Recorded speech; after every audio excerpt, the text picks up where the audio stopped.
All right, Robert, speaking of other collegiate talents, there were some races in Seattle over the weekend at the University of Washington. And in the mile, they had 9 guys break 4 minutes in the mile. And if you remember a couple of years ago, they had 8 guys do it. We were like, this is the most amazing thing we've ever seen. And this last weekend, they had 9 guys do it. And this doesn't include Luke Hauser or Joe Wascom, two multi-time NCAA champions that they graduated last season. And I feel like it didn't make as big a deal. Like people were just like, oh, I don't know if it's people are just used to the fast time, so they're used to Washington being just this haven of milers. But it was pretty incredible stuff. And they had 2 guys run particularly fast.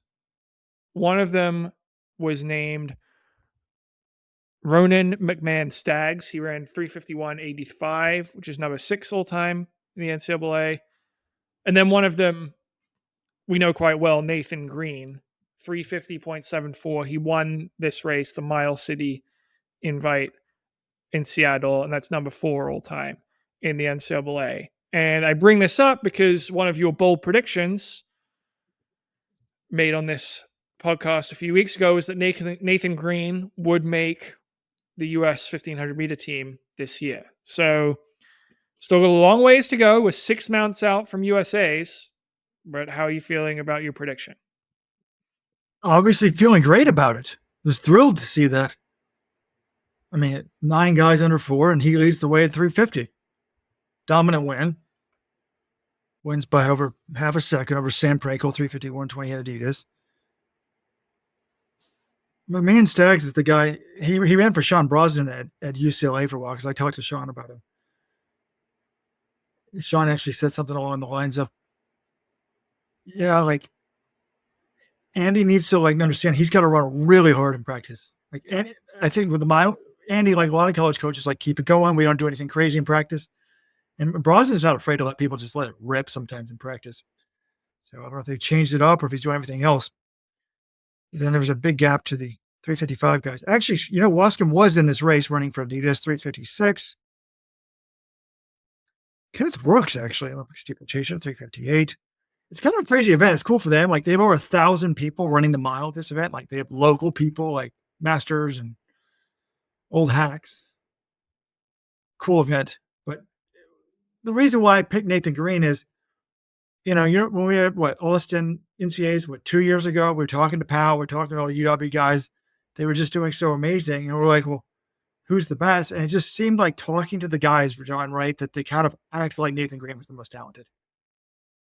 They did, but you'll remember that Washington did have a guy make the world championship team that year, and his name was Joe Wascom. So I think they have a bunch of talented guys. And yeah, I looked at Wascom's result, and it wasn't great. 5th place, 356. Obviously gets smoked by Nathan Green. And his first few pro races haven't gone amazingly good. But then I look at last year, in indoors, he wasn't anything crazy. He ran 8 flat at this meet last year. He did run 353 in the mile in his first mile on January 27th, but he was only 8th at NCAA indoors. And then by the outdoor season, he wins NCAAs again. He runs 333 and gets 7th at the trials. So I think it's fine to be excited about Nathan Green. I already knew he was good, and it's like, okay, he's good. He's in shape. And I think he's going to have a good shot to keep that Washington streak of NCAA 1500 mile champions intact. They've won every title in the 1500 mile dating back to 2022 outdoors. So that's going to be interesting. But I also I'm not panicked by Wascom having an off day in the second weekend of January. No, John. Remember, Andy Powell's a bad coach. So is Terrence Mahan. Ryan Day, bad coach, should be fired at Ohio State. That's how it works. Not convinced on Ryan Day still, but how about some nuance? Any of these coaches, any of these people in a lot of these positions can have various outcomes. They can be maybe not the world's best coach, maybe not the world's worst coach. I don't know how some of these guys wins above replacement. Might be a lot of randomness in there. because a lot of these coaches move on somewhere else and they don't have the results at the new place. So I think a little humility, a little grace, realizing you might be at the right place at the right time, not getting too full of your stuff. I think this extends to other areas of life as well. Just good thing to keep in mind. Well, also professional sports a lot of the times is a zero-sum game. Like I'm looking the NFL, the reason why it's always going to have storylines and stuff is because whenever you've got half the teams doing well and like, oh, look at this coach and he's doing really well. The other half of the teams are doing poorly and losing games because there has to be a winner and loser in every team. So does this always mean that the bad coaches, the bad teams have bad coaches? I mean, sometimes, yeah.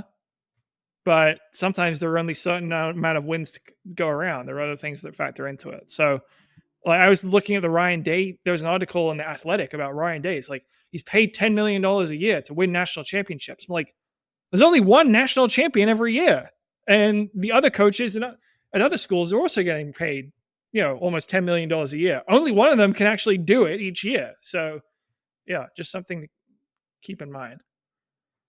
But this Nathan Green guy, right? He won NCAA outdoors as a true sophomore. 1500. Yeah. He's now run 350 in the mile opening. Like they need to get him in Milrose. This might be. Well, I guess Cole Hawker just won the damn gold medal. So, man, it's going to be hard to make those U.S. teams. The U.S. 1500 trails are going to be insane. Over under January 21st for when we started talking about how crazy the 1500 is going to be at USA's. That one just hit. Because you know what's the crazy thing about Nathan Green? He's only a month younger than Hobbs Kessler.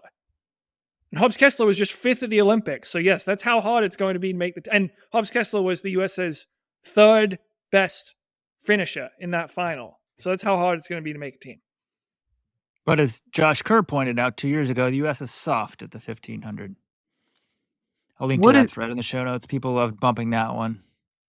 Yeah, I saw that thread. That was whoever started it was so disingenuous because they start this thread from the start of the 2022 season saying how the U.S. isn't good in the 1500.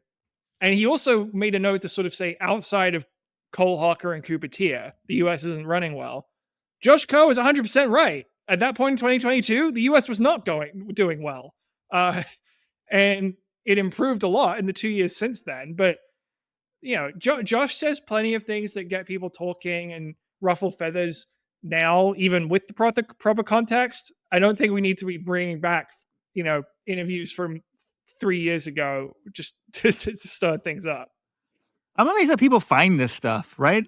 Or you'll see it on Twitter, right? Like with the people like unearth clips from TV shows 4 years ago, like instantaneously and like tweeting them out yesterday. I was like, how do people find this so quickly? But yeah, Josh Kerr a lot of times expressed his opinion, which was factually true at the time. I'm glad he had an opinion and expressed it. The problem is, if you actually take an opinion on things, even in the future, if facts change, people will use it against you. So I don't think it's really fair to criticize Josh, but I think it's funny how people found this, pointed it out, and made a big deal of it now. So, right. I mean, I once said I thought it was unlikely Cole Hawker ever runs under 329 in the 1500, and someone brought that up, and we had it on the podcast a few weeks ago. And it's like, well, all right, yeah, because now he's run 327. It seems like maybe it seems like a bad opinion, but based on the data we had at the time, I thought it was defensible. So. Yeah, the facts can change how we feel about things, amazingly.